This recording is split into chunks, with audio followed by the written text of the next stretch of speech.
Bloody, Don't be sorry. As soon as the baby arrived, I saw it wasn't the same ethnic heritage as my own, and I was out of there like a shot. oh, well, you live and learn. And after that episode, I learned to live. But you're still single then. Yep, my fingers burnt, but kept my pride intact. Yeah, the wife didn't want to come. Didn't want me pointing out all my old girlfriends. And funnily enough, looking at the photographs over in the hall, I noticed most of my old flames have got an asterisk after their name. Yeah, denotes deceased. Yeah, it's a shame. The wife would have loved to see that and enjoyed the night. I see what you mean.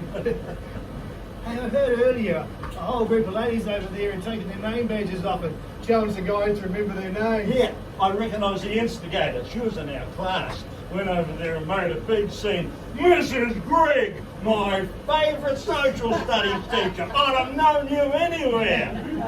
I bet the name badges went on in a hurry.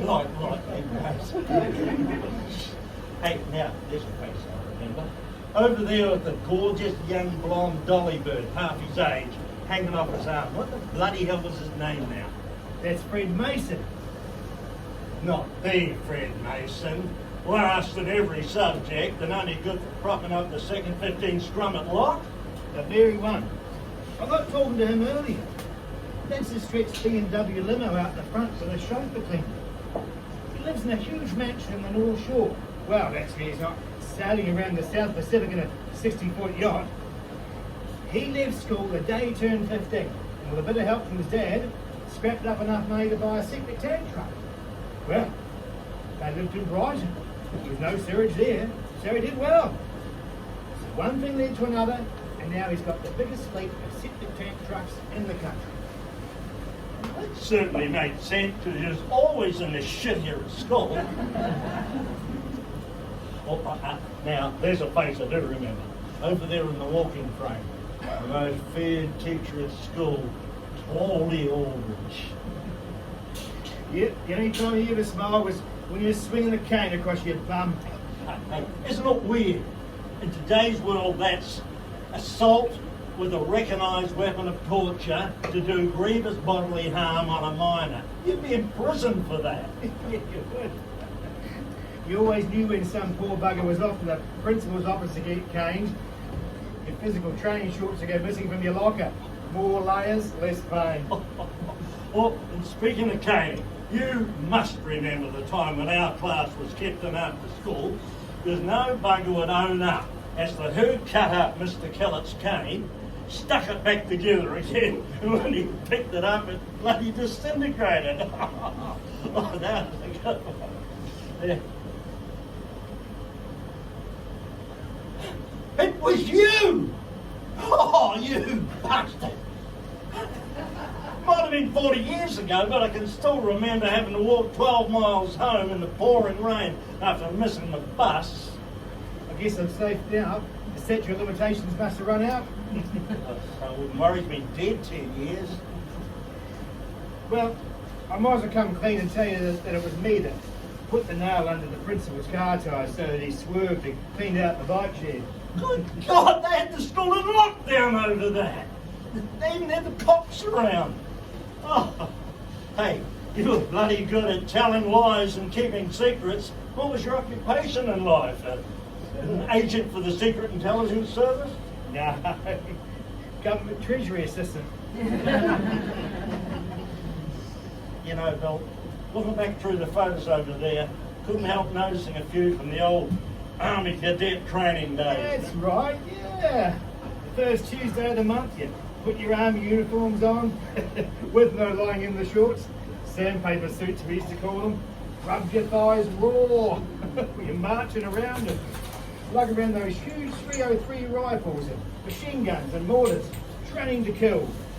Yeah, but to be fair, it was only 20 years after the Second World War. They didn't want to be caught out like they were in 1939. In fact, I got called up in the ballot. The only bloody raffle I've ever won. And had 3 years training in the army. Yeah, I got called up too. Got a bit of sugar in the urine sample, fix that. Jeez, I wish I hadn't thought of that.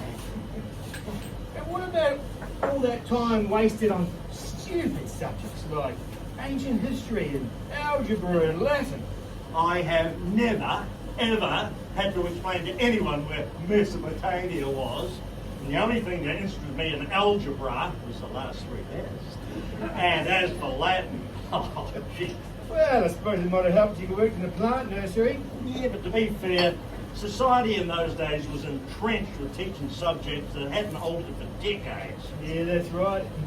These days the curriculum is all centred around the school of life. Yeah, and to think, all that time wasted learning French.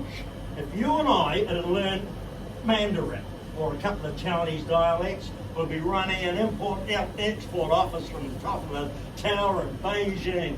Yeah, right. You know, I was quite impressed by the range of school uniforms on all the mannequins they had over the foyer over there. Yeah, so was I. I was a bit disappointed they hadn't included the girls' physical training rompers. That would have embarrassed a few of them here today. They were quite sexy in the day. Bloody uniform. Socks had to be pulled right up, kept 2 fingers off the eyebrow, blazer buttoned right up. I mean, the caps are gone these days, but cost for kidding a kid for uniforms these days must be horrendous. Yeah, it's strange to think that a year 13 student can on his or her way home from school legally stop into a bar and do their homework on a laptop over a couple of ales. Yeah, that's right. But all you hear and read about on social media these days is these young ones saying, we baby boomers had the best of life. Yeah, sure. We had the concrete playgrounds and raced the trolleys down hills, built tree huts, played roughhouse games, rode a bike without a light or a helmet. But you know what? I think I would have liked to be able to go to the pub and have a beer. You and me both, mate.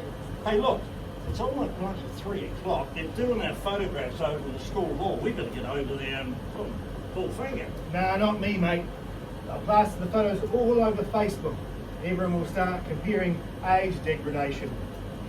If I don't show up, they'll probably insert the photo from the 25th year reunion, and I'll look great. Hey, you just talked me out of it. Think I'll do the same. You go to the next reunion? No, mate. We just end up saying the same things. It would be just deja vu. So, why don't we look out for each other's names in the notices at the back page of the paper, and I'll see you there. Or vice versa.